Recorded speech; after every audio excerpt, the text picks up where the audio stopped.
Hello বন্ধুরা, শুনবে নাকি এক বিশাল জঙ্গলের গল্প?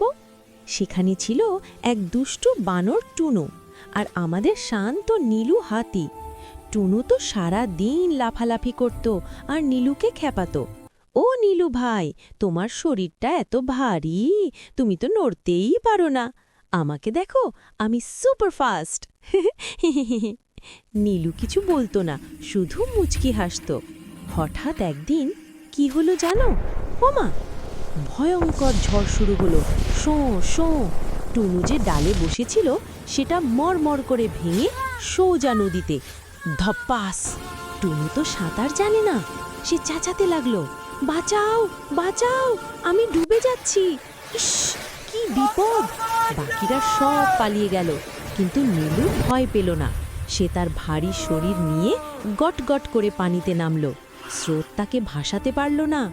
নীলু সুর বাড়িয়ে টুনুকে তুলে নিল পিঠে।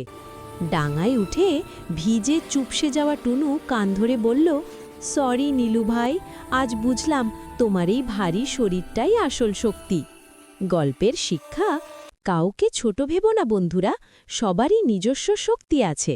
আর এখন টুনু নীলুকে খুব সাহায্য করে। সে একটা পুচকে পাতা দিয়ে বিশাল নীলুকে বাতাস করে আর বলে, কেমন আরাম নীলু ভাই। বোকা টুনু। টাটা।